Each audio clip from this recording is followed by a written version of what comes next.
সকালবেলা বাচ্চাদের কথা হচ্ছে মা কিছু খেতে দাও, এখন কি খেতে দেবে সেটাই তো মায়ের চিন্তা। তো যে কোনো জিনিস আবার দিলে হবে না, নতুনত্ব কিছু দিতে হবে। তো আইডিয়া করে বার করলাম যে নতুনত্ব কি দেওয়া যায় অথচ ঘরে পড়ে থাকা উপকরণ দিয়ে। তো দেখলাম যে কিছুটা বাসি ভাত আছে অল্প কিছু, তো এগুলো দিয়ে কিছু একটা বানাবো, আর সেগুলো ঘরে পড়ে থাকা সব উপকরণ দিয়ে। এই রেসিপিটা আমি আগে কখনো বানাইনি, সাথে একটু শেয়ার করা যাক। তো এই রেসিপিটা বানানোর জন্য লাগছে হচ্ছে বাসি ভাত, মানে যে কোনো ভাত হলেই হবে। আর তার সাথে নিয়েছি আমার ঘরে যেগুলো ছিল সেগুলোই নিচে। এখানে আছে গাজর আলু কুচি করে ভেজে নিয়েছি। এখানে ছিল একটা ডিম ছিল, সেটা ডিমটাকেও ভুজিয়া বানিয়ে নিয়েছি। এখানে আছে কিছুটা রসুন কুচি, আদা কুচি, আর এখানে আছে পেঁয়াজ লঙ্কা কুচি। তো এগুলো দিয়ে বানাবো এগ রাইস। আর আছে এখানে আছে একটু সস, আর আছে একটু গুঁড়ো মশলা। তো এগুলো দিয়ে বানাবো এগ রাইস। চলো রেসিপিটা তোমাদের সাথে শেয়ার করি। তো কড়াইতে প্রথমে অল্প সামান্য পরিমাণ তেল দিয়ে নিয়েছি। তেল দিয়ে তারপরে দিয়ে দিলাম রসুন কুচি। রসুন কুচিটা একটু ভাজা ভাজা করবো যাতে রসুনের কাঁচা গন্ধটা চলে যায়। তারপরে দিয়ে দিলাম পেঁয়াজ লঙ্কা কুচি করে রাখা পেঁয়াজ লঙ্কা কুচি।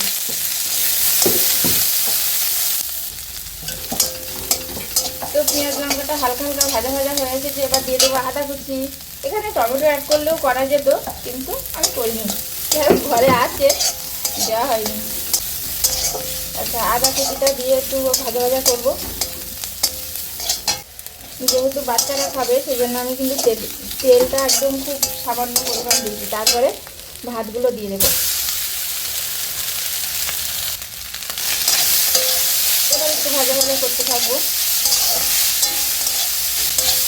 এর মধ্যে একে একে এই যে ডিম ভাজা, মানে ডিমের ভুজিয়াগুলো দিয়ে দেবো, আর দিয়ে দেবো আলু আর গাজর দিয়ে ভাজা করে রেখেছিলাম, সেগুলোও দিয়ে দেবো।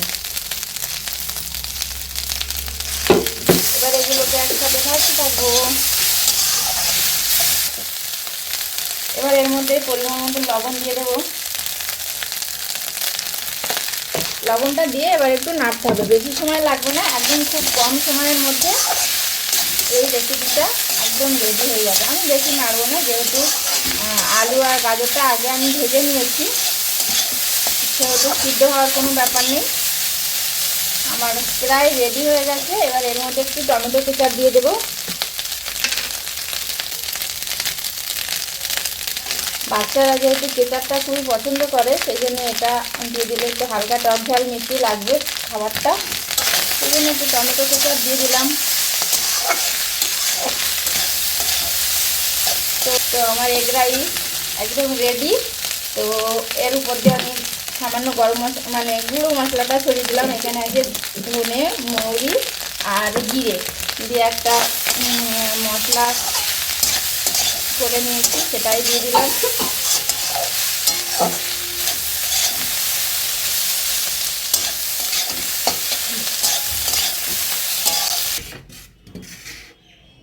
তো ফাইনালি রেডি আমার এগ রাইস। এবার গরম গরম ধোঁয়াটা এগ রাইস খাওয়ার পালা। চলো রিভিউটা দেখে নেই কেমন হয়েছে।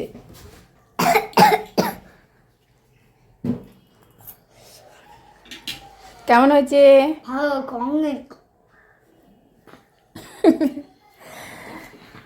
সব ঠিকঠাক হয়েছে? নুন ঝাল টাল সব ঠিকঠাক হয়েছে? ভালো লাগছে? হ্যাঁ। কি খাচ্ছ ওটা? Egg rice.